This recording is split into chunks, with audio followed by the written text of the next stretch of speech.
Olá, meus irmãos, que a graça e a paz do Senhor Jesus esteja com você. Estamos de volta mais uma vez para juntos estudarmos mais uma lição da Escola Bíblica Dominical. Desta feita, vamos estar estudando a revista Conectar Mais Jovens, da editora Betel, que traz por tema nesse quarto trimestre Paulo, o apóstolo de Cristo. Comentarista da lição é o pastor Sérgio Nascimento da Costa, e a lição de hoje é a lição de número 8, que traz por título Terceira Viagem Missionária. O texto de referência está registrado em Atos, capítulo 20, do versículo 17 a 24. O versículo do dia, meus irmãos, diz o seguinte: Mas em nada tenho a minha vida por preciosa, contanto que cumpra com alegria a minha carreira e o ministério que recebi do Senhor Jesus, para dar testemunho do Evangelho da graça de Deus. Atos, capítulo 19, versículos 1 e 2. A verdade aplicada diz ainda que uma vida cheia da presença de Deus faz com que nosso ministério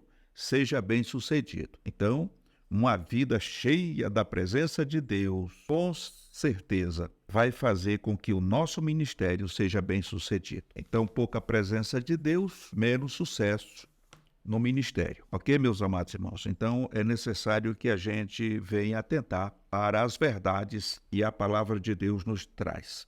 Os objetivos da lição primeiro, explanar sobre o encontro de Paulo com os discípulos de João e a unção sobre sua vida. Segundo, apresentar os eventos em Éfeso e Troade. E terceiro, desenvolver sobre o contexto das cartas de 1ª e 2ª Coríntios. A nossa oração hoje é para que vivamos o Evangelho em toda a sua plenitude, experienciemos, o pentecostal, ou tenhamos a experiência pentecostal. É algo que a gente vê que mudou nesses últimos anos. As pessoas já não têm aquele desejo de buscar o Senhor, de buscar um renovo espiritual, de buscar os dons espirituais, conforme nos aconselha o apóstolo Paulo. Então se vive muita teoria e pouca espiritualidade. É preciso sermos mais espiritual para que os dois, o espiritual e a teoria, que é necessária, precisamos ter uma boa teoria, ter um bom conhecimento das Escrituras, mas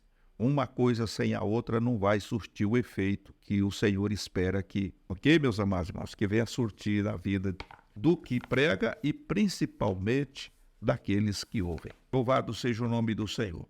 A introdução vem dizendo ainda que o apóstolo Paulo decide realizar a tarefa de uma terceira viagem missionária. Tendo em vista o sucesso das anteriores e da implantação de igreja e da expansão do Evangelho. Desta vez, no entanto, seguiu uma rota mais direta em direção à cidade de Éfeso. Com os efésios, Paulo permaneceu durante 3 anos, conforme está registrado aí no texto de Atos, capítulo 20, versículo 31. O ponto-chave desta lição de hoje é: Paulo pregou o evangelho com ousadia e várias pessoas se converteram. Bendito seja o nome do Senhor.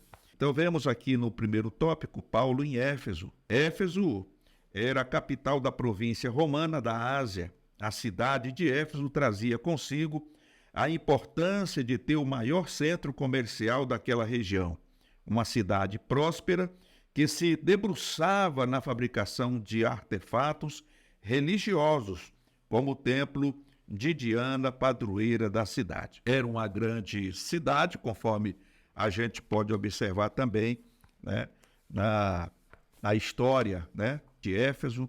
Quando você procura identificar Éfeso, você vai ver que era um grande centro comercial e tinha uma deusa ali chamada Diana, que era a padroeira daquela cidade. Então vinha gente de tudo que é lado para poder visitar a cidade e talvez ali pagar as suas promessas, como a gente tem visto nos dias atuais. Então nós vemos aqui pela informação que também era uma cidade onde muitas pessoas ali eram artesão, fazia ali os ídolos, as estatuetas de Diana e talvez de outros deuses, E isso era um comércio fluente ali naquela região. Louvado seja o nome do Senhor. Por outro lado, chegando em Éfeso, Paulo encontra discípulos que haviam crido em Jesus e foram batizados por João Batista, conforme o mandamento de Jesus, registrado em Mateus 28:19. Paulo os batiza e sobre eles o apóstolo impôs as mãos e o Espírito Santo veio sobre eles.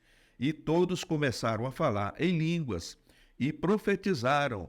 O batismo no Espírito Santo traz revestimento de poder para a caminhada cristã, conforme está registrado em Atos 19:6. Então veja, muito tempo depois, Paulo chega em Éfeso, encontra ali, irmãos que tinham se convertido através da pregação de João Batista, e João Batista foi categórico em afirmar que ele batizava com água, mas que após ele viria alguém cujas sandálias ele não era capaz ou digno de desatar, porque esse era maior do que ele, e que esse os batizaria com o Espírito Santo e com fogo. E agora, muito tempo depois, nós encontramos Paulo chegando em Éfeso e ali ele encontra irmãos, aqueles irmãos, eles conversa com Paulo e Paulo conversa com eles e Paulo diz assim, olha, mas em que batismo vocês foram batizados? Ele diz, no batismo de João, era o batismo do arrependimento. E aí Paulo prega para eles. E o texto diz que ele pregou com ousadia e após isso, impôs as mãos sobre eles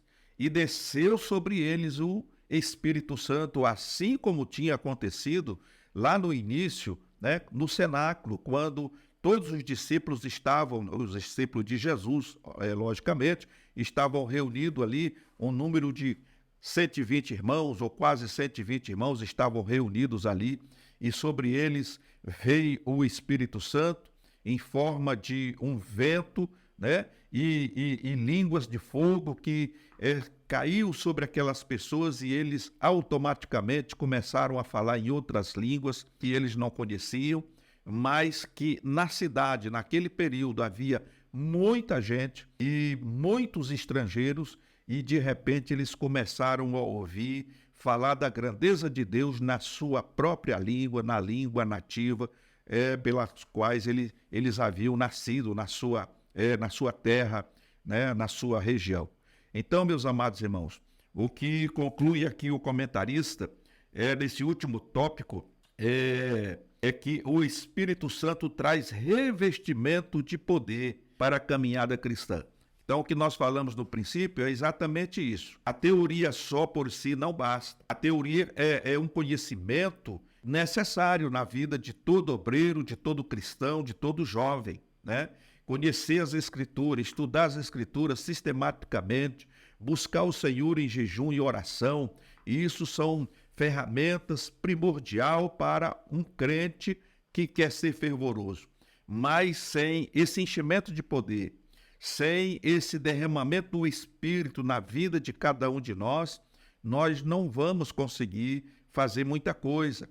Podemos ter muito conhecimento teológico, muito conhecimento bíblico, mas sem a unção do Espírito Santo, não vamos fazer a obra como deve ser feita. Até porque é o Espírito Santo que conduz todas as coisas, é ele que convence o homem do pecado, da justiça e do juízo. Eu, por melhor que fale, por mais elocução, por mais conhecimento bíblico, eu não consigo convencer ninguém. A palavra vai penetrar no coração, entra no ouvido da pessoa, penetra no coração, na mente da pessoa. Mas quem vai convencer esta pessoa é o Espírito Santo.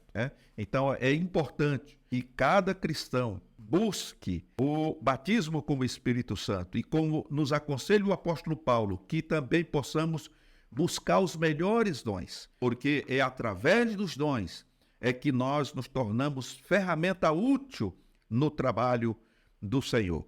Louvado seja o nome do Senhor. O segundo ponto vem dizendo que Paulo se torna muito popular em Éfeso, de modo a pregar todos os sábados na sinagoga, conforme está registrado aí em Atos 19, verso 8. Tamanha era a unção sobre o apóstolo que levavam até ele lençóis e aventais que, pelo poder de Deus, curavam enfermos e repeliam demônios, conforme está no versículo 12 do capítulo 19 de Atos. Com isso, um grupo de exorcistas, os 7 filhos de Seva, tentaram expulsar um demônio em nome de Jesus, aquele quem Paulo pregava, conforme está registrado em Atos 19:13. O demônio, no entanto, saltou sobre eles, os espancando.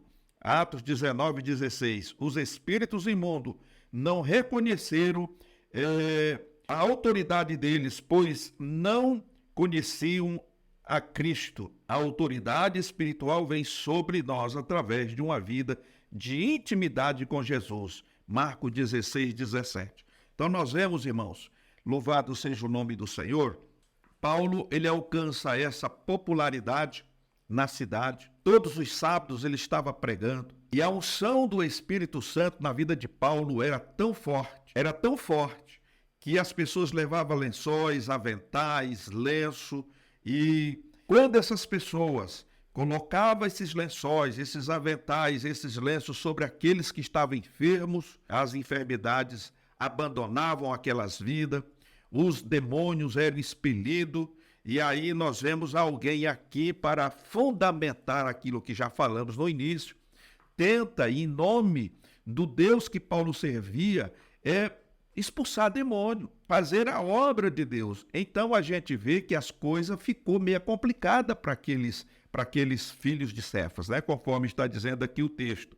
E eles acabaram apanhando bastante, porque o nome de Deus tem poder, mas os demônios não reconheceram Cristo na vida deles porque eles não tinham comunhão com o Senhor. Então isso é importante que nós venhamos entender, irmão. Para fazermos a obra de Deus, não basta apenas ter conhecimento bíblico, não basta apenas ter uma teologia, né, refinada, mas precisamos ter comunhão com o Pai, com o Filho e com o Espírito Santo, termos uma intimidade com o Senhor, para que o Espírito Santo possa trabalhar, fluir por intermédio de nós. Imagine uma vasilha que você tem aí no seu armário. Ela está limpinha, ela vai estar areadinha, tá bonita, e de repente você resolve preparar alguma coisa e vai utilizar aquela vasilha. Se ela estiver furada, se ela estiver suja, você não vai colocar o conteúdo que você quer preparar naquela panela.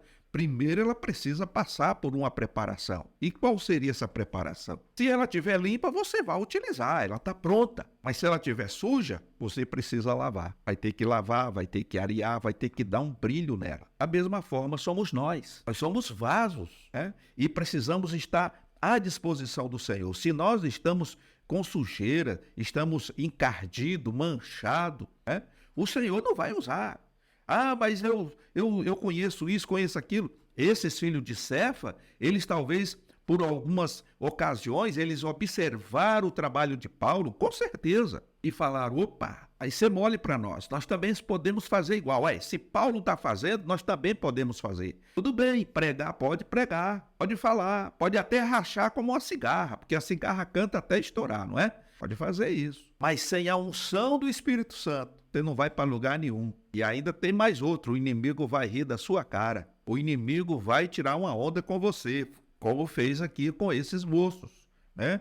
Pois o texto está dizendo aqui, né, que um grupo de exorcistas, os 7 filhos de Cefa, tentaram expulsar um demônio em nome de Jesus, aquele quem Paulo pregava. E o que aconteceu?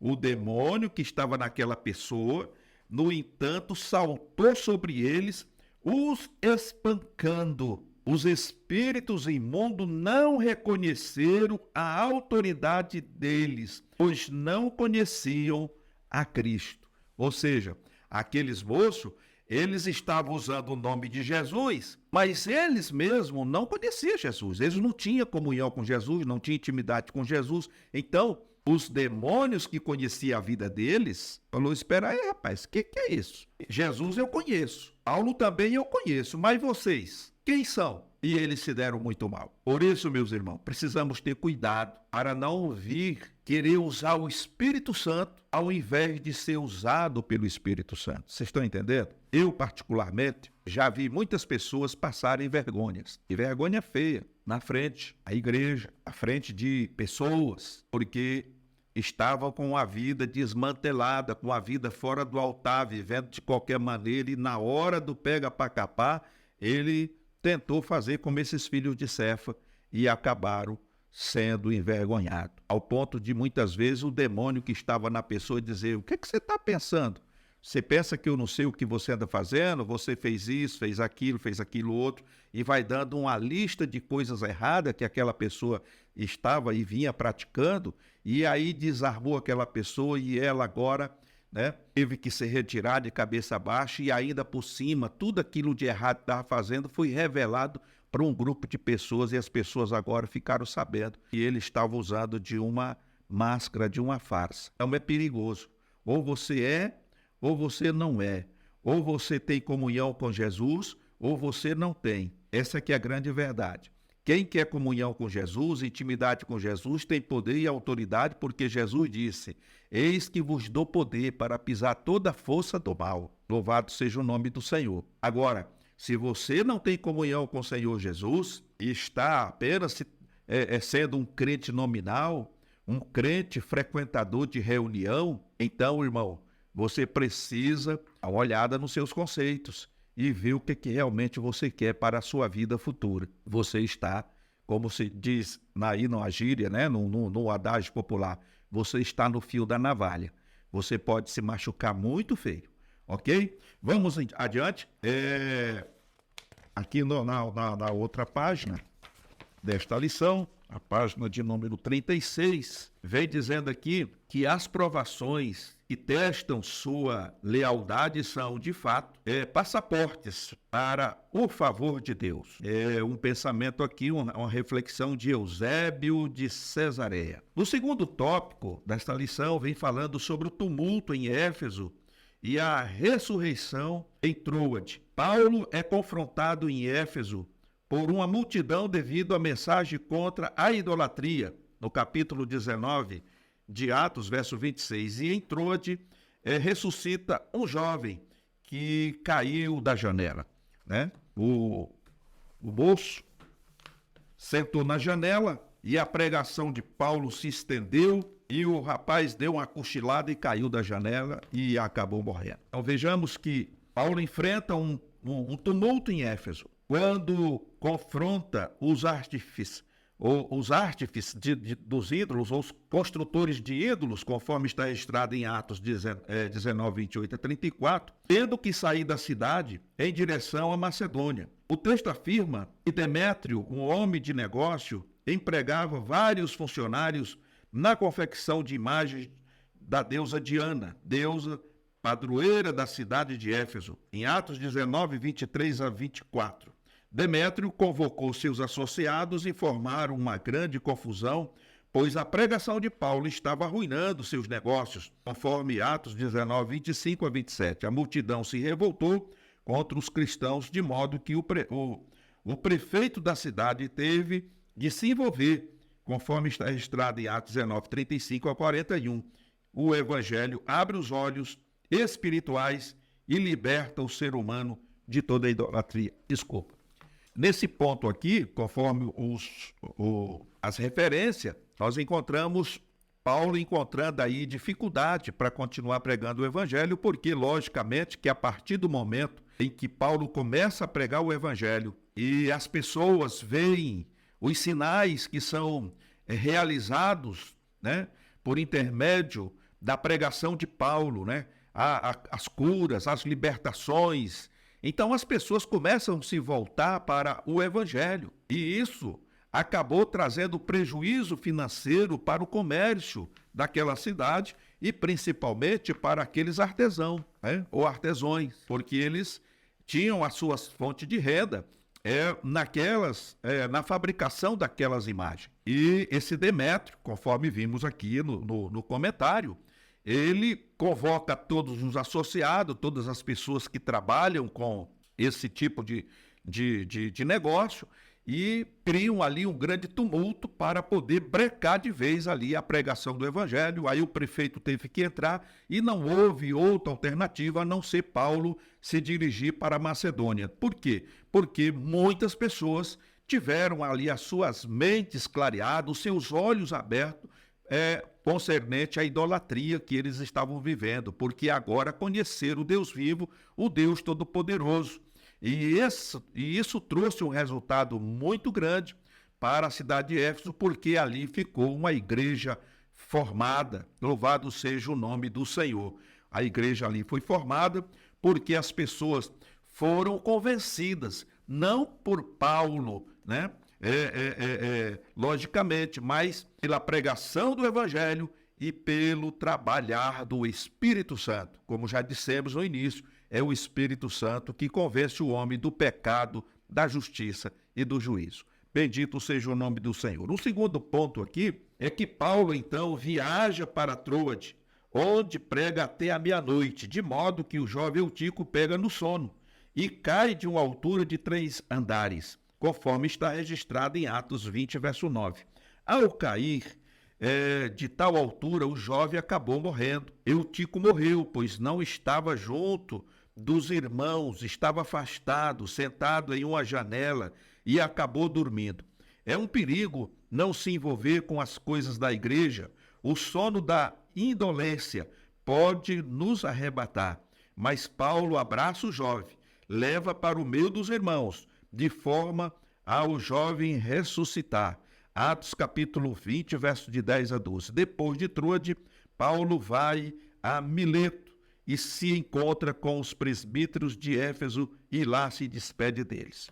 Então, meus amados irmãos, uma lição importante para nós. Esse comentário aqui, ele nos mostra que Paulo realiza, né, o culto e o testemunho de Paulo acerca do que Deus tinha feito, estava fazendo, se prolongou no horário. E esse culto foi até meia-noite. A gente olha nos dias atuais, né? E é até engraçado a gente mencionar isso, porque quando dá 15 para as 9, já tem muita gente olhando no relógio ou no celular para ver, né? E aí, geralmente, nos cultos de domingo, nos cultos de terça-feira, que é culto de ensino, em algumas igrejas, principalmente na terça-feira, geralmente é 1 hora de ensino. O pastor preza em ensinar a igreja, e isso é ótimo, eu acho excelente, né? Mas tem pessoas que vão para o culto, né, para a reunião, pensando na hora da novela. A novela começa às 9 horas. Agora está acabando aí o Reis, né? Mas aí está vindo aí a Jezabel, né? 9 horas começa. Então o irmão já fica ali marcando os minutos e segundos, né, para acabar logo o culto, para ele voltar para casa. E se o culto se estende um pouquinho, o irmão, a bênção que ele recebeu, ele larga para trás, porque ele sai murmurando, reclamando do pregador, reclamando dos irmãos que cantou um hino muito comprido e por aí vai. Eu sei que eu não estou falando coisa aqui de outro mundo. A gente está acostumado a ver e a ouvir, né, reclamações. E imagine agora Paulo pregando, né, até meia-noite, contando as bênçãos de Deus, e o povo estava ali reunidos, né? Não diz que ninguém saiu do lugar. No entanto, Eutico se afastou, né, dos irmãos e procura um lugar para ficar bem melhor acomodado, e vai para a janela. Se esqueceu que ele estava no 3º andar e de repente ele é tomado por um cochilo, ele dormiu. Isso é perigoso, irmão. Olha, um tição fora do fogo, ele perde a labareda, fica a brasa, depois a brasa vai se apagando, vira fumaça e de repente apaga 100%. Nem fogo, nem brasa, nem fumaça. Quem já morou no interior, mora, sabe o que eu estou dizendo. O tição, para poder ter vigor, ele precisa estar no fogo. Então, um tição tirado do fogo corre risco de se apagar e morrer, né? Então, Eutico caiu da janela, morreu, literalmente ele morreu, mas Paulo abraça ele e leva ele para o meio dos irmãos, ou seja, leva ele para o meio das chamas, porque eu acredito que ali a presença de Deus era constante, o Espírito Santo estava ali, e aquele moço, ele retorna à vida. Ele é ressuscitado. Bendito seja o nome do Senhor. Então, nós precisamos atentar, né, que nós não podemos nos afastar da casa de Deus. Nós sabemos também, e isso não é segredo, depois dessa pandemia, desse problema da Covid, muitos crentes se afastaram da igreja. Foi um período difícil e muitos até já se acostumou, né, a não ir na igreja. Hoje existe aí muitas opções, né? televisivos, aí cultos ao vivo, tanto pela internet como pela TV, dependendo da região que você mora, você consegue pegar aí algumas emissoras que transmitem culto ao vivo, né? A região de Pernambuco, por exemplo, tem uma rede de TV, né? E outras, né, que transmite culto ao vivo. E isso tem feito com que muitos irmãos e irmãs se acomodem em casa, não vai mais para a igreja. Mas, como disse a princípio, um tição, uma lenha, não pode ficar fora do fogo, porque é juntos, irmãos, que nós somos edificados, renovados e recebemos as bênçãos de Deus. Ah, pastor, mas será que participar do culto online não tem o mesmo efeito? Eu acredito que não, irmãos, porque você vai estar apenas vendo, você não está envolvido naquele culto, você vai estar assistindo o culto. E nós não devemos ir para a igreja, ao templo, para assistir o culto. Nós temos que ir ao templo para cultuar. E cultuar é se envolver no cântico, nos cânticos, né, nos louvores, na pregação, é glorificar o nome do Senhor e etc. Quando você liga a televisão ou a internet, você está assistindo, tá? Mas é diferente, completamente diferente, tá certo? Então nós precisamos ter esse cuidado, porque esse exemplo aqui, que está sendo dado aqui nesse comentário, de Eutico na janela, está falando de uma pessoa que está simplesmente assistindo o que está acontecendo. Porque quem quer participar se envolve. E aí, de repente, ele dorme. E ao dormir, ele caiu. Ou seja, o que era labareda virou brasa, e o que era brasa fumaçou, e o que era fumaça se apagou, acabou. E caiu, morreu.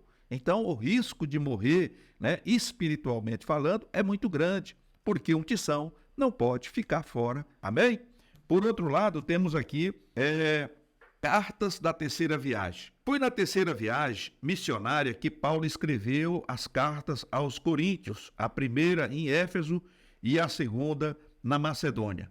O apóstolo estabeleceu a igreja em Corinto quando ministrou na cidade por aproximadamente 18 meses, conforme está registrado em Atos 18, verso 11. Mas foi quando estava em Éfeso que Paulo escreveu sua primeira carta aos Coríntios. Esta carta trata de temas teológicos essenciais e também de problemas enfrentados pela igreja, como exemplo, a rivalidade e a rixa entre subgrupos internos, conforme registra 1 Coríntios, capítulo 1, 12. Um tema de bastante relevância que Paulo escreve aos Coríntios é sobre a ressurreição, tendo em vista que alguns irmãos afirmavam que não havia ressurreição, conforme está registrado em 1 Coríntios 15, verso 12. A ressurreição do cristão naquele grande dia está diretamente ligada à ressurreição do Senhor Jesus, registrada em 1 Coríntios, capítulo 15, verso 13. Então, essas cartas, na verdade, foram 3. Paulo escreve 3 cartas. No entanto, uma delas se perde.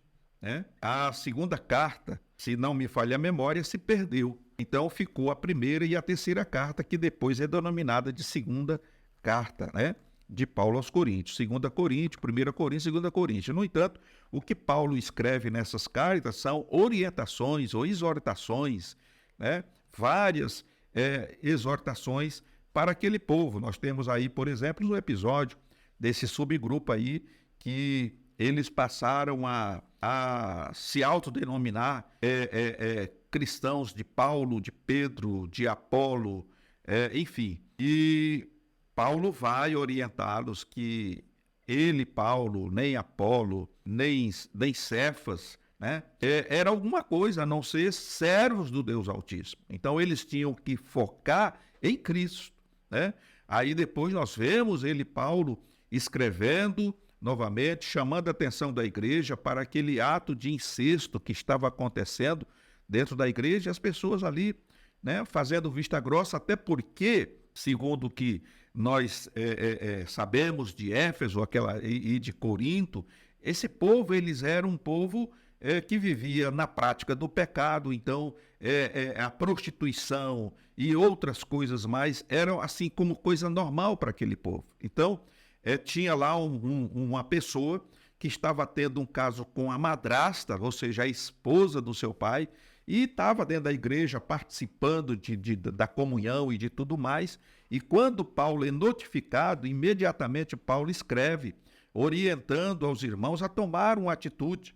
Ele falou: eu não estou presente, mas em espírito eu estou com vocês, e esse tal deve ser, imediatamente excluído, que o corpo dele seja entregue a Satanás, para que no futuro ele possa ser salvo. Então, irmãos, e outras orientações Paulo traz, aí vem essa questão aqui da ressurreição, da vinda de Jesus, como é que ia ser, se os que morreram ia ser salvo ou não, os que estavam vivos ia ser salvo ou não. Então Paulo ele vai trazer aí um grande ensinamento acerca do que vai acontecer. E nós cremos nisso, Nós, como pentecostais, também cremos que no dia da volta de Jesus, nessa segunda fase da vinda de Jesus, porque ele veio a primeira vez e vai vir agora a segunda vez, o mundo não verá, conforme a gente sabe, é orientado, foi ensinado, ele vai estar nas nuvens, e o Espírito Santo, que hoje é o Cicerone, que é o Consolador, que estaria conosco para sempre, conforme o Senhor Jesus nos orientou e orientou seus discípulos, ele é que vai ser o encarregado de levar a igreja ao encontro do Senhor. No entanto, conforme Paulo explica, primeiro, os que morreram em Cristo, aqueles que morreram firme na fé, ressuscitarão primeiro e terão seus corpos automaticamente glorificados. Seus corpos serão modificados, passarão por uma metamorfose. Não haverá mais dores, doença, não importa do que aquele irmão ou aquela irmã faleceu. O corpo vai ser devolvido 100% perfeito e glorificado como o corpo de Cristo. E Paulo deixa bem claro que os que tiverem vivos naquele momento serão transformados num abrir e fechar de olhos, ou seja, em questão de milésimo de segundo. E todos juntos, os que ressuscitaram e os que estavam vivos, irão ao encontro do Senhor nos ares. Então, é isso que nós aprendemos desde a minha meninice, e creio piamente que assim será, porque as Escrituras são infalíveis, porque ela é a palavra de Deus. Embora que outras pessoas creiam de outra forma, nós nos baseamos no que está escrito. E esse ensinamento de Paulo, ele é suficiente para nos dar essa garantia, porque é a palavra de Deus, e ele orientou a igreja em Corinto e tem nos orientado através dos seus escritos nos dias atuais. Ok, meus amados irmãos? Um outro ponto importante é que na Macedônia, ou seja, é na Macedônia que Paulo escreve a segunda carta aos Coríntios, capítulo 20, verso 1 de Atos. Desde a primeira carta aos Coríntios, Paulo teve um problema de disciplina na igreja. Ele exorta os irmãos que discipline um dos membros devido à prática de adultério, 1 Coríntios 5, verso 1, 2. Quando o apóstolo escreve em sua segunda carta, 2 Coríntios 2, de 5 a 8, ele percebe que a disciplina teve efeito trazendo arrependimento e abandono do pecado. Deus exige de nós santidade, 1 Coríntios 6 e 13. A confiança que Paulo tinha em Deus o fazia ousar na fé sem temer o futuro. Ele cumpriu com excelência sua missão, combateu o bom combate e guardou a fé. Louvado seja o nome do Senhor Jesus. Então nós vimos aí, ele pedindo aos irmãos para que viesse disciplinar aquela pessoa que estava em pecado, cometeu ali aquele pecado de adultério com a sua madrasta, Então nós vemos que depois essa pessoa se arrependeu, e essa é a meta, é o objetivo, ou a pessoa em falta, ela precisa passar por uma disciplina até para exemplo dos demais. Nós não podemos terceirizar essas coisas, não podemos fazer vista grossa, porque Deus é santo e ele exige da sua igreja, do seu povo, santidade. Então, quando nós falhamos, primeiro, nós temos que reconhecer a nossa falha. Segundo, confessar. E terceiro, estar preparado para passar pela disciplina, e aceitá-la, a disciplina, seja ela qual for, porque a palavra de Deus nos orienta que aquele que se humilha será exaltado. o que se exalta será humilhado. E nós somos membro do corpo de Cristo e, como tal, nós precisamos estar submetido, né, à cabeça que é Cristo. Cristo é a cabeça desse corpo. Louvado seja o nome do Senhor, que somos eu, você e nós. Bendito seja o nome do Senhor. Então, meus amados irmãos, concluindo esta lição, a confiança que Paulo tinha em Deus o fazia ousar na fé, sem temer um futuro. Ele cumpriu com excelência sua missão, combateu o bom combate e guardou a fé.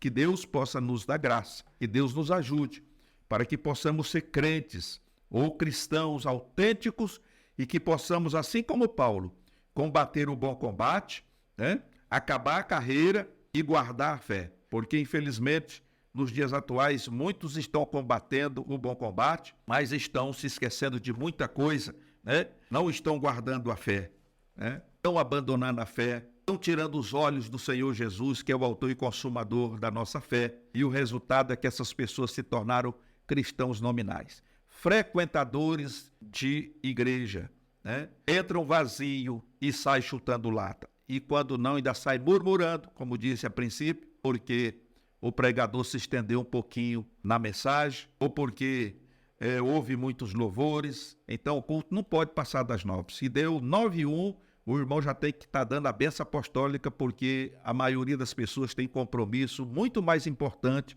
do que estar na presença de Deus.